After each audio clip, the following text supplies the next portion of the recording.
We had a great Q&A on the channel that seems to be the $17 billion question. Is Donald Trump in the Epstein files? I've wondered this myself, and I've been keeping my ear to the ground, and I'm happy to share what I've learned. First, some business.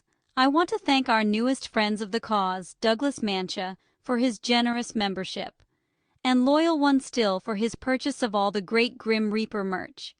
It costs a lot more than time to run a channel like this, and you wouldn't believe how little money creators get unless you have millions of subscribers or lots of other income streams, so you guys are the ones that are making this channel happen.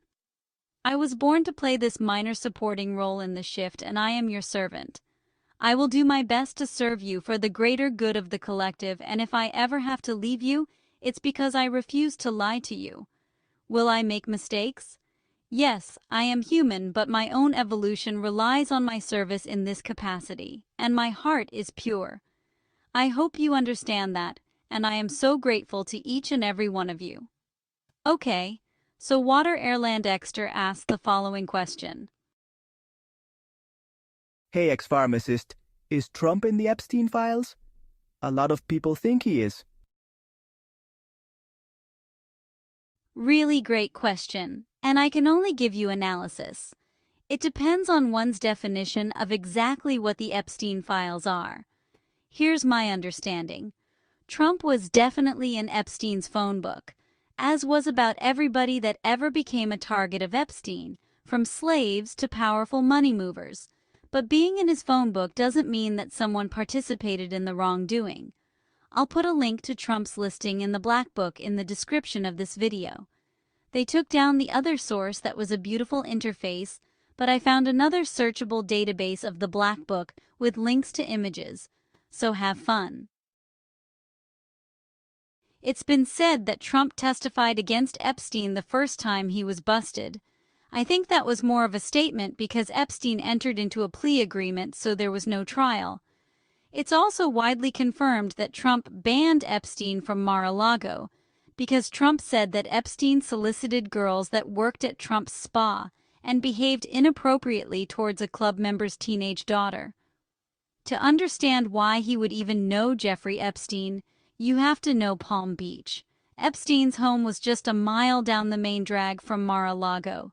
It's an extremely small community, and honestly, everyone goes to all these big parties and they all know each other. They walk on the same beach.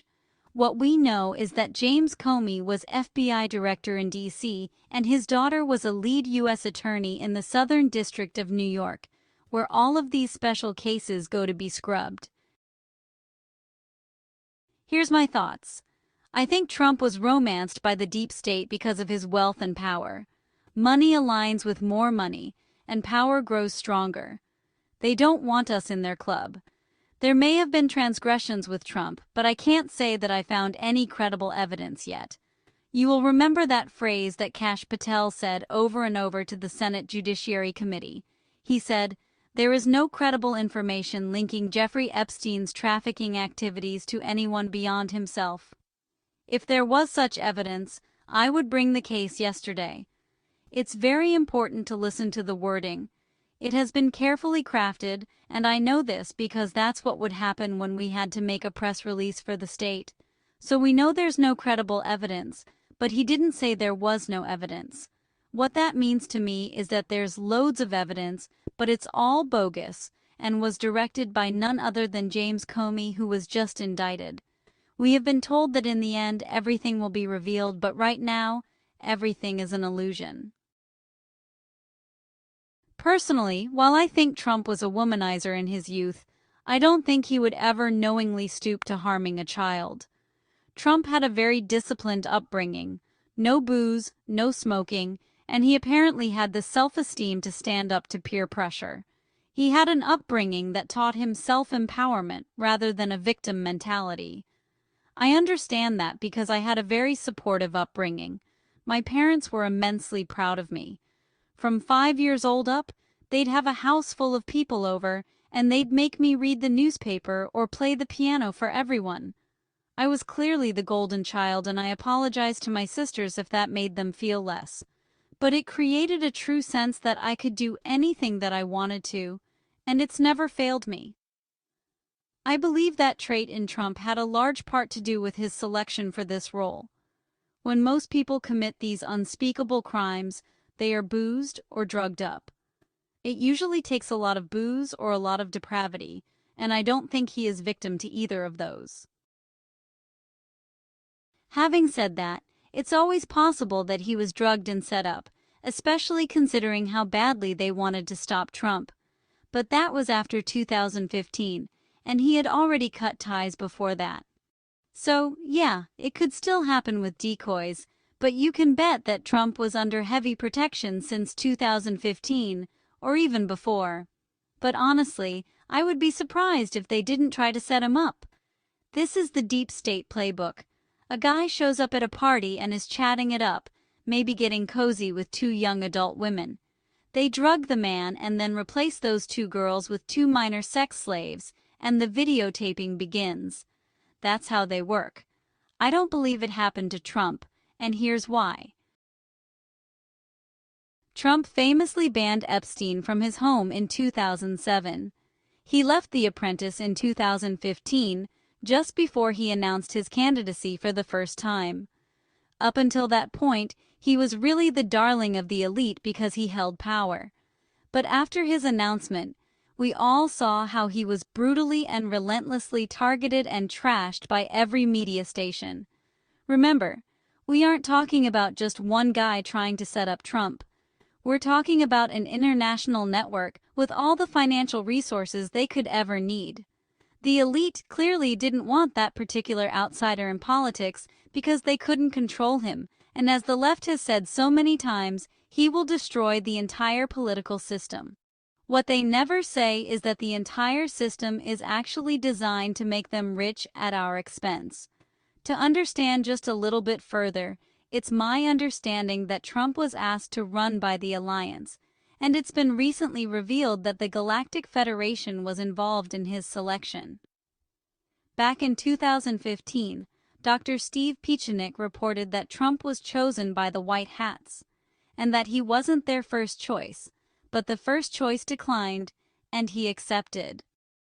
The media hates Steve and paints him as a crackpot, but for several administrations, he was a top intelligence contractor. I've often wondered if the first choice was Musk. Many years ago, Trump said that he would only be interested in running for president if the country got so bad that it was necessary. Anybody with a lick of independent thought realizes that he didn't need this crap. He had an amazing life and put his and his entire family's lives at risk to save this country and, ultimately, the world, with the cooperation of other brave leaders who are now being made out to be the bad guys. Trump cut off ties with Epstein in 2000 and cooperated with authorities for that investigation.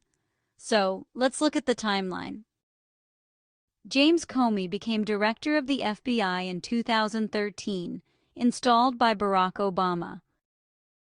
Trump accepted the job in early 2015, and the day he came down the golden elevators, the deep state began to target him.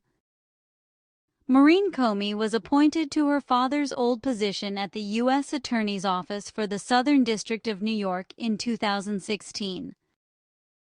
James Comey was fired by Trump in May 2017.